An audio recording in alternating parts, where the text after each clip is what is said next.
கனமழையை அடுத்து இன்று இரு மாவட்டங்களில் பள்ளி கல்லூரிகளுக்கும் இரு மாவட்டங்களில் பள்ளிகளுக்கும் விடுமுறை விடப்பட்டுள்ளது. சென்னையில் நேற்றிரவு முதல் மழை நீடிக்கும் நிலையில் இன்று கனமழை எச்சரிக்கை விடுக்கப்பட்டுள்ளது.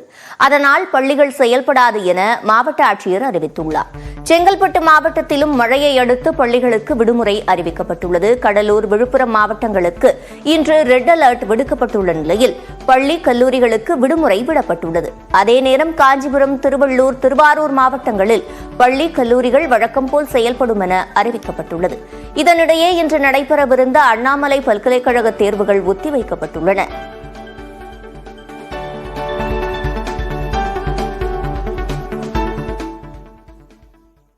சென்னை மற்றும் புறநகர் பகுதிகளில் நேற்றிரவு முதல் மிதமான மழை பெய்து வருகிறது.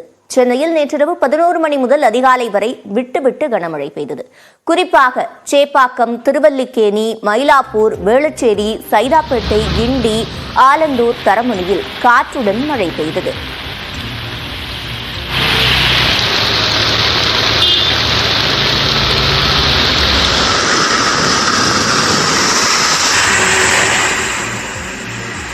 அதேபோல் வடபழனி, ஆழ்வார்பேட்டை, ஆரேபுரம், வளசரவாக்கம், ராமாபுரம், கொளத்தூர், அண்ணாநகர், அம்பத்தூர் உள்ளிட்ட பகுதிகளிலும் மழை பெய்தது.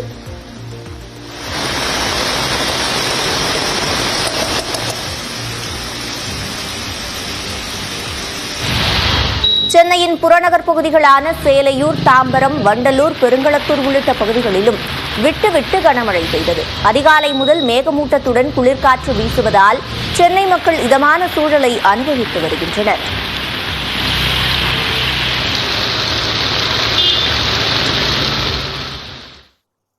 மழை குறித்த விவரங்களை நமக்கு விரிவாக அளிப்பதற்காக செய்தியறையிலிருந்து சிவரஞ்சனி இணைகிறார். சிவரஞ்சனி, இனி உங்களிடம்.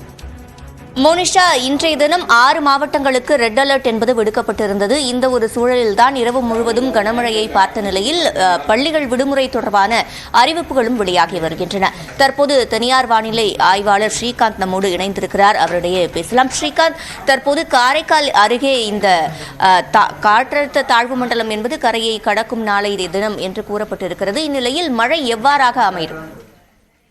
சிவரஞ்சனி, இந்த நன்கு காற்றழுத்த தாழ்வுனும் கிட்டத்தட்ட ஒரு 300 கிலோமீட்டர் நாகப்பட்டினத்துக்கு கிழக்குல இருக்கு. அது படிப்படியா வடமேற்கு திசையில நகர்ந்து நாளைக்கு மத்தியானம், நாளைக்கு மாலை கடலோர தமிழகம், அதாவது பாண்டிச்சேரி கிட்ட இருக்கக்கூடிய கடலோர தமிழகத்துல கடக்கக்கூடும். சோ இது வடமேற்கு திசையில நகர ஆரம்பிக்கும் போது நமக்கு மழையின் தாக்கம் அதிகரிக்கக்கூடும். சோ படிப்படியா இன்னிலிருந்து பாத்தீங்கன்னா அடுத்த 48 மணி நேரத்துக்கு மழையின் தாக்கம் படிப்படியா வலுப்பெறும். இன்று மாலை முதல் நமக்கு கிட்டத்தட்ட தொடர்ந்தே மழை எதிர்பார்க்கலாம். அதோட ஸ்பெல்லும் கொஞ்சம் ஹெவியாவும் படிப்படியாக ஆரம்பிச்சு.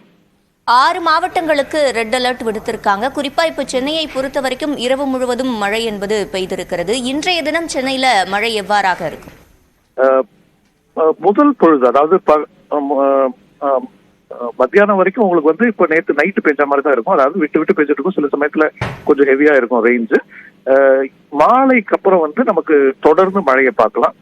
ஓரளவுக்கு மழையின் தாக்கமும் கொஞ்சம் வலுவா தான் இருக்கும். அதுக்கப்புறம் இன்று மாலை முதல் நாளை மாலை வரை, அதாவது கிட்டத்தட்ட ஒரு 24 மணி நேரம் நமக்கு சென்னையை பொறுத்த வரைக்கும் மிக பலத்த மழையை நம்ம எதிர்பார்க்கலாம். ஏன்னா சாதாரணமா பாத்தீங்கன்னா புயல் அல்லது ஒரு குறைந்த காற்றழுத்த தாழ்வு மண்டலம் எங்க கரையை கிடக்குதோ அதுக்கு வடக்கு பகுதியில தான் மழையின் தன்மை அதிகமாகும். அதே சமயம் இப்போ இந்த வடகிழக்கு பருவமழையை பொறுத்த வரைக்கும் எப்போதும் நாம இந்த நவம்பர் இறுதி, அதே மாதிரி டிசம்பர் தொடக்கத்துல தான் புயல், வெள்ளம் உள்ளிட்டவற்றையெல்லாம் சந்திக்க வேண்டிய ஒரு சூழல்ல இருக்கும்.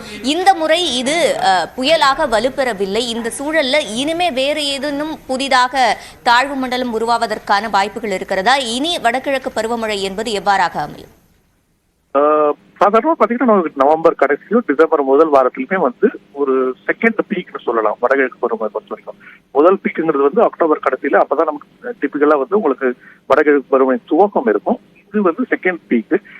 தற்போதைய சூழல் வானிலை படிவங்கள் இது இந்த சலனம் முடிஞ்சதுக்கு அப்புறம் இன்னொரு சுழற்சி உருவாகுது காட்டிட்டு இருக்கு. பட் அது இந்த சலனம் அதோட லைஃப் சைக்கிள் முடிச்சதுக்கு அப்புறம் நமக்கு ஓரளவுக்கு அதோட கிளாரிட்டி கிடைக்கும். அது வரைக்கும் நம்ம வெயிட் பண்ணோம். பட் வடகிழக்கு பருவமழை பொறுத்த வரைக்கும் நமக்கு டிசம்பர் வரைக்கும் தொடர்வதற்கான வாய்ப்பு இருக்கும். அதாவது சலனங்கள் தெற்கு சீன கடல்ல இருந்து வந்துட்டு இருக்கும். அது எங்க வருதோ அதை பொறுத்து நமக்கு சில சமயங்கள் அது வலுப்பெறும், சில சமயத்துல மேல்வெக்கு காற்று சுழற்சியா வந்து நமக்கு கிழக்கத்திய அலைவு கொடுத்து மழை கொடுக்கும். சோ மழை தொடர்ந்து நீடிக்கக்கூடும் கடலோர தமிழகத்துல.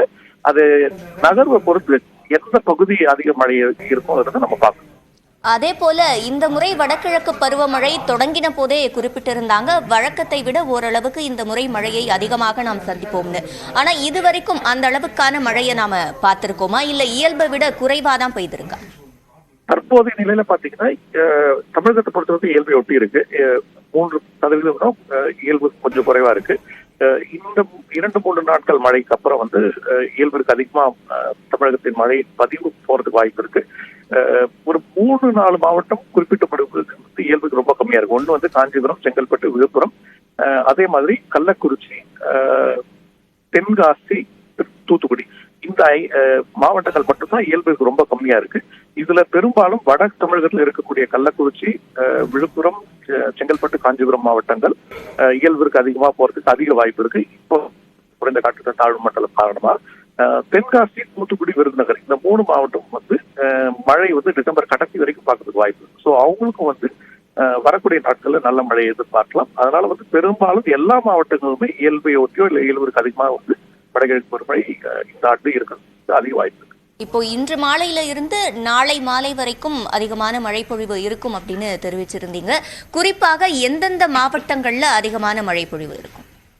அதாவது பாத்தீங்கன்னா கடலோர தமிழகத்துல சிதம்பரத்திலிருந்து தெற்கு ஆந்திரா வரைக்கும், அதாவது ஸ்ரீஹரிகோட்டா வரைக்கும் இருக்கக்கூடிய கடலோர பகுதிகளில் எல்லா இடத்துலயுமே பெரும்பாலும் மழையை எதிர்பார்க்கலாம்.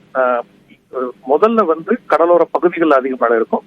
இந்த சலனம் வந்து குறைந்த காற்றழுத்த தாழ்வு மண்டலம் படிப்படியாக வடமேற்கு திசையில் நகர்ந்து கரையை ஒட்டி வரும்போது உட்புற பகுதிகள், அதாவது கரையிலிருந்து ஒரு 40-50 கிலோமீட்டர் வரைக்கும் இருக்கக்கூடிய பகுதிகளில் மழையை அதிகரிக்கக்கூடும். சலனம் கரை கடந்த பிறகு அது வந்து தமிழகத்தின் உட்புற பகுதிகளை தாண்டி அரபிக்கடல் நோக்கி செல்ல போகுது. அப்படி இருக்கும் பட்சத்துல உங்களுக்கு வந்து உட்புற தமிழகத்திலும், அதாவது கிருஷ்ணகிரி, தருமபுரி, திருப்பத்தூர் போன்ற உட்புற பகுதிகளிலும் வந்து நல்ல மழையை எதிர்பார்க்கலாம். பட் அது வந்து கரை கடந்த பிறகு அது ஞாயிற்றுக்கிழமை தான் நடக்கும், அதுக்கு முன்னாடி இருக்காது. வடகிழக்கு பருவமழை தொடங்கினதுல இருந்து தீவிரமான புயல் அப்படின்னு நாம இதுவரைக்கும் சந்திக்கல. அப்ப இரண்டாவது ஹாஃப், அதாவது செகண்ட் ஹாஃப் என்பது இன்னும் தீவிரமாக இருக்கும் அப்படின்னு புரிஞ்சுக்கலாமா, இல்ல இந்த வடகிழக்கு பருவமழை இந்த சீசன் என்பதே இவ்வாறாக தான் அமையுமா?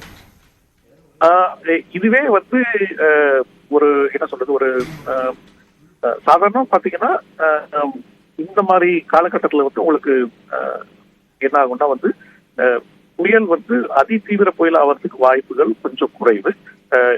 ஏன்னா வந்து உங்களுக்கு லானினா வந்து முழுதுமா வந்து ஆகல.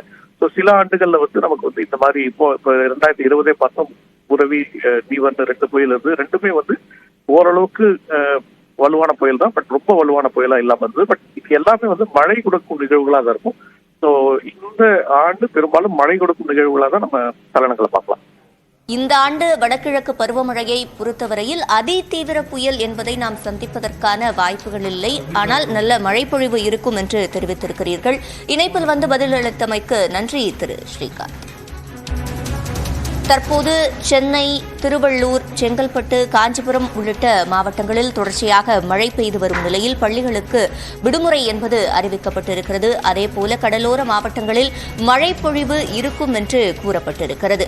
புயலாக வலுப்பெறாமல் காற்றழுத்த தாழ்வு மண்டலமாகவே இது கரையை கடக்க இருக்கக்கூடிய சூழலில் தொடர்ச்சியாக மழை என்பதை தமிழக மாவட்டங்கள் சந்தித்து வருகின்றன.